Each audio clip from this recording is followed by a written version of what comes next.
Joker falling away, got the whistle and the soft roll. Nikola Jokić is supposed to be the best player in the world. That's what everybody says right now. I want to get into this with you. What statement did Jokic and the Nuggets send last night? He's the best player in the world and that they are out for blood in this series. Think about saying Jokic is the most efficient basketball player he's ever seen. It looked like he was going to turn the corner and said, nope, I'm stepping back. The smartest player, the best offensive engine, the most unstoppable center since Shaq. How did the Denver Nuggets lose to a depleted Minnesota Timberwolves team? There's no excuses. You can't say your team was hurt, and you can't say his teammates sold. Because when you're ranked above everybody, when people call you the best player alive, you're supposed to win the series. And now the biggest question in the NBA is simple. Did Nikola Jokić fail? Every great player has had a failure in their career, and this just might be Jokic's turn to feel the fire. But listen, this is not hate. Jokic is one of the greatest offensive players we've ever seen. His passing is unreal. His touch around the rim is insane. And statistically, he's historic. But eventually, the expectations change. You can't keep calling somebody the best player in basketball while ignoring the losses, especially this loss. The Timberwolves were banged up. They weren't even at full strength. And Denver still got outplayed physically, defensively, and mentally. That matters. Because if Jokic is truly the best player in the world, that should never happen, right? Minnesota showed the entire league the blueprint. They crowded Jokic. They pressured him. They made every touch he got very difficult. And most importantly, they made him work defensively. Everybody talks about Jokic's offense. Nobody talks about the other side of the floor.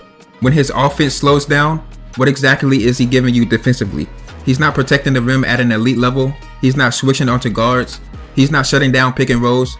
And in playoff basketball, teams hunt weaknesses. That's why two-way players matter so much.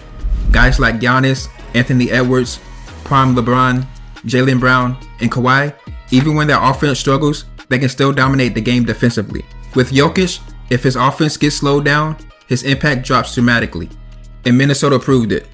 This is where the conversation gets uncomfortable, because people crown Jokic too early. They started acting like he was unquestionable better than everybody else in the league, but being the best player in the world means carrying the impossible. LeBron didn't get excuses for what happened in 2011. Everybody flamed him for it. Kobe didn't get excuses when they lost to Detroit. And Jokic shouldn't either. If you're the best player alive, losing to a depleted team is unacceptable, especially when your team has championship experience, and this isn't the first time Denver has had playoff issues.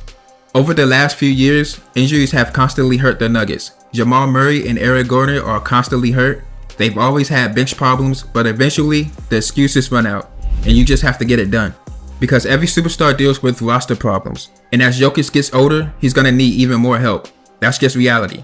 Every all-time great eventually reaches that point. People act like Denver has forever. They don't. The NBA changes fast. One year you're champions, the next year you're questioning the entire future. Jokic's game is built on skill and IQ, which will age well. But even then, age catches everybody eventually. You lose stamina, you recover slower, defensive limitations become more noticeable, and Denver's roster, it doesn't look dominant anymore. Their depth is weaker. Their role players are inconsistent, and the West keeps getting stronger. Oklahoma City is the best team in the NBA. Minnesota is getting better. San Antonio is on the rise. Dallas is going to put a team around Cooper Flag, and the Lakers are always in the mix. The Nuggets can't just sit still and hope Jokic saves them forever. That's not sustainable. And this is where things get really interesting. Jokic still hasn't signed the extension. Yes, he said in a press conference that he wants to stay in Denver, but talk is cheap in the NBA. Players say things all the time until they don't.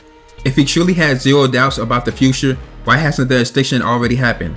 That matters, because stars around the league are watching how organizations operate, and according to reports, the Nuggets front office is willing to trade basically everybody except Jokic.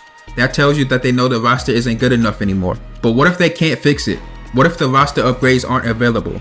What if Denver takes another step backwards next season? That's when the pressure starts building. And eventually, superstars start looking around. Right now, people think it sounds crazy. Nikola Jokic would never leave Denver. That's what fans always say right before it happens. Nobody thought Kevin Durant would leave OKC. Nobody thought Damian Lillard would leave Portland. Nobody thought Luka Doncic would ever get moved. The NBA changes overnight, and if Denver can't make another championship level roster around Jokic, why would he stay?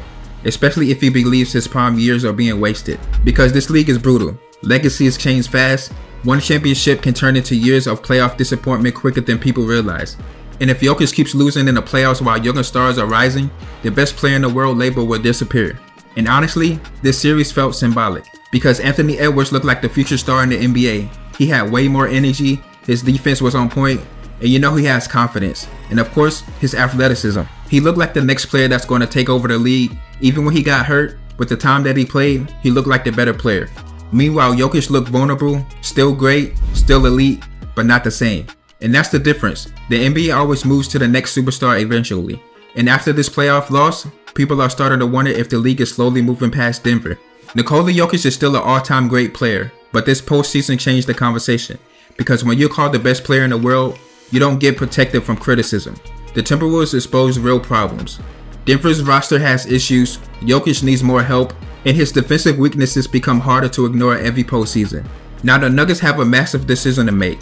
Go all in and rebuild this roster around Jokic immediately, or risk watching one of the greatest players in franchise history eventually asking out. And if that day comes, the entire NBA changes instantly.